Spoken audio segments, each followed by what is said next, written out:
than now? Okay. Okay, good. So from 8% to 0.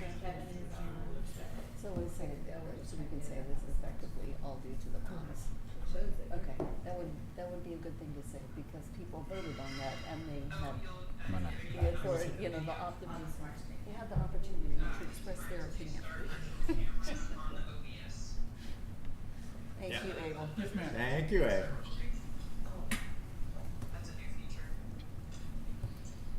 Trying to keep us from getting lynched. Well, yeah. To keep us from having people pissed off. This would be a portion to the tax rate without the Great. addition, which is less than and then or. Yeah. Right. If there's an easy way to prevent it, let's just prevent it. That would be nice. Sorry, y'all. Technical difficulties. Doesn't YouTube wasn't seem to cooperating. be. Nothing's coming up. Sometimes it does not happen.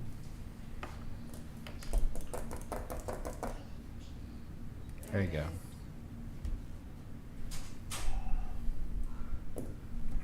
Veronica has my patience when she's pushing those buttons. It works, didn't it? You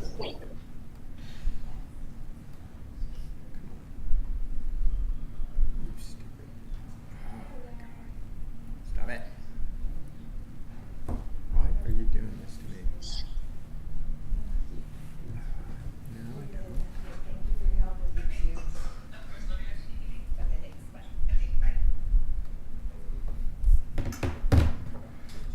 Okay, are we recording? Yeah, it's going. Okay, this City Council for the City of Burlingwood will come to order Thursday, September 28, 2023 at 3:10 p.m. And we will start with roll call with Ms. Brown. Present. Alec Robinson. Phil McDuffie. Sarah Hudson. And Kevin Glasheen is. Kevin, we'll hear from you on the phone. Yes, I'm present on the phone. Great. And Gavin Massengill. Being quorum present, we will move on to the next item on the agenda, which is public comment. Do we have anyone signing up for public comment? Okay, with that, we'll move past public comment and go on to the regular agenda. Agenda item number 2, discussion and possible action on an ordinance of the City of Rolling, Texas, approving the certified appraised roll, setting the tax rate, levying and assessing ad valorem taxes for the use and support of the municipal government of the City of Rolling, Texas for fiscal year 2023-2024, appropriating the levies for specific purposes, providing a severability clause, and providing an effective date. With that, council, it is before you. I'll just start off by telling council thank you again for all of your hard work in the budget season. We're kind of coming to the culmination of that season. You did great work with all of your work group meetings, worked through that budget. You adopted that budget at your last council meeting and postponed the final vote on this particular item, which is the tax rate. The tax rates that is before you is the tax rate that we talked about, which is between those bookends of the no new revenue rate and the voter approval rate. So it's the rate that will give you as close to a balanced budget as possible, and that is the budget that you approved, as a reminder. So that's all I have to say, and with that, I'll open it up to council and accept any motions. And we can have a little bit of a dialogue after I get a motion in a second. Good. Yeah, and it does have to be specific. It's statutorily prescribed motion, so yes, ma'am. I move that the property tax rate be increased by the adoption of a tax rate of .1917 per $100 of valuation, which is effectively an 8.49% increase in the tax rate. You have a motion by Ms. Brown. Is there a second? Second. You have a motion by Ms. Brown and a second by Ms. Hudson.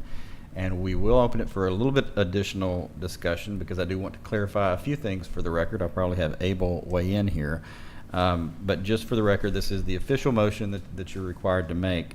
And we've talked about this numerous times during your budget setting process. But to be clear, this .1917, which equates to an 8.49% tax rate effectively a percentage increase. It is important to note that this is inclusive of the bond the bonded indebtedness, which has been rolled into this rate through our INS rate. And I think that's an important point for council and for the community to realize that this is inclusive of that, those dollars that were approved by over a 2/3 majority of our constituents. Abel, I think you even maybe did some math on if those bonded indebtedness dollars were not included in this, what would that effective tax rate be? It would be approximately a little bit over 0.17, so it'd be in effect less than the calculated NNR for this coming year. So it would actually be slightly less without those bond proceeds that have been rolled into this rate. So hopefully that's helpful and informative to the community if needed. So I have a question. Yes, ma'am. First of all, this agenda item is adopting an ordinance, and the motion doesn't talk about an ordinance. We need to include language about the ordinance that we are adopting? I think you may be looking at 3. Nope. Oh, I'm sorry. You're not. My bad. This is what was approved by council in this particular motion language. Okay, this has, I don't know the answer to that question, but I am understanding that this is fine the way it is. Okay. Well, my second question then, in the ordinance language that appears to be associated with this, it says that the tax rate will effectively be raised by 18% and not 8.49%.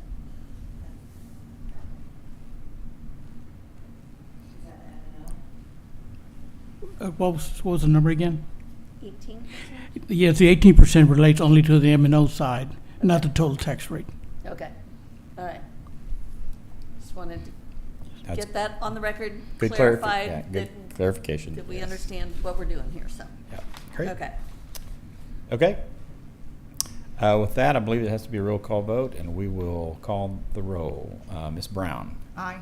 Mr. Robinson, Aye. Mr. Glasheen, Aye. Mr. McDuffie, Aye. Ms. Hudson. Aye.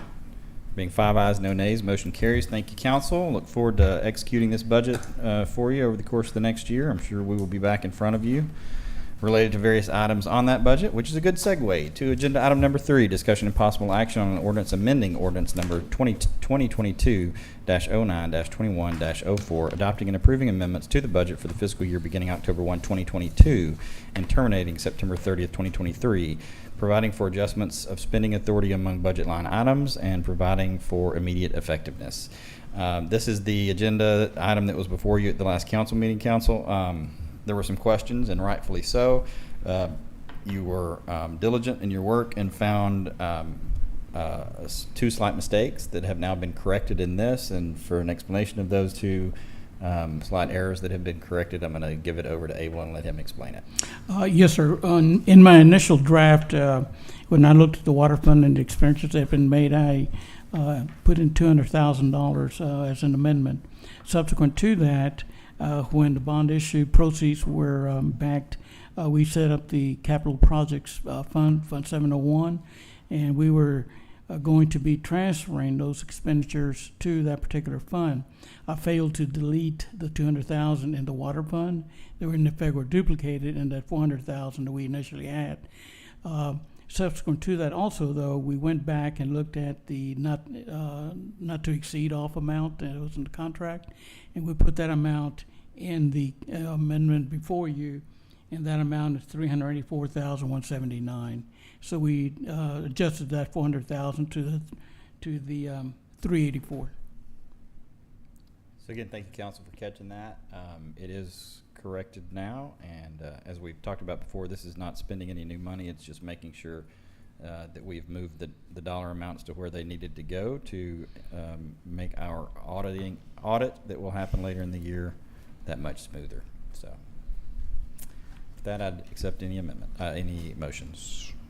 I've got one Yes, sir. question. Yes, sir. And we may have covered this, and forgive me if that's the case, but on item 100-5-10-5325, election public notices, there's an amended amount of 9,200 added. Yes, that is, that was related to, and may have. Austin American Statesman. It is 100% related to the Austin American Okay. Statesman. It is also, we don't anticipate it to be that way in the future because it dealt with our, the bond that went to the voters. And Oh, so there was okay. a special, we had to have a special type of, I guess, more expansive notice. notice. Yeah, and so it was, So it's not this upcoming election in November? No. This is- No. This was for the Okay, bond okay. election, yeah. That's it. it was sticker shock at the time, and that's actually the number we got them down to. Wow. Okay. So, anyway. Okay, with that, I would take a motion. Move approval of ordinance 2023-09-28-03, amending ordinance 2209-21-04 as previously amended, adopting and approving amendments to the budget for the fiscal year beginning October 1, 2022 and terminating September 30, 2023, providing for adjustments of spending authority among budget line items and providing for immediate effectiveness. You have a motion. Is there a second? Second. You have a motion by Ms. Brown, a second by Mr. McDuffie. Further discussion? Hearing none, all those in favor say aye. Aye. All those opposed say no. There being 4 ayes and 1 abstention, the motion passes. I'll vote aye. Oh, Sorry, I right didn't there, unmute. yeah, you got it. Okay. I didn't want to presume anything. So, there being 5 ayes, no nays, motion carries. With that, moving on to agenda item number 4, update on mayor's correspondence with CTRMA. I wanted to just throw this on here real quick for you, council. Told you that I would keep you updated since we had this meeting coming before you before I planned on sending this letter. I went ahead and took the opportunity. Again, thank you to Ms. Patillo for helping us put our thoughts together on how best to approach this. The letter that you have is sort of the culmination of that. You're welcome to give us any guidance or thoughts. This is not posted for action, but feel free to get with me if you have any suggestions for this. I do plan to send it to CTRMA tomorrow. That's your update. Yes, ma'am. I have one question. Okay. I am struggling with bullet point number 3 in the request, Okay. and we are asking CTRMA to ask Campo that all future amendments would follow a certain Campo's process for amendments requiring public participation. Is this forevermore? Is this with regard to South Mopac? Then secondly, Good comment. It's regarding, yeah, it's specific to South Mopac, and I can make that change. That's easy. okay, and then this seems a bit in the weeds for the city of Rolling Wood to be making Okay. this request. Okay. I think it would be appropriate for us to say we want all public participation as possible, but I'm not sure that I've seen some of the Travis County correspondence on this issue, and of course, Travis County has adopted a formal statement to ask Campo directly to have a more open process than they might otherwise. But it seems awkward to me for our city to be asking CTRMA to ask Campo to do that as opposed to just asking Campo to do that directly. Okay. So, to me, that's a Oh, bit- so when you say in the weeds, you mean on 3 specifically?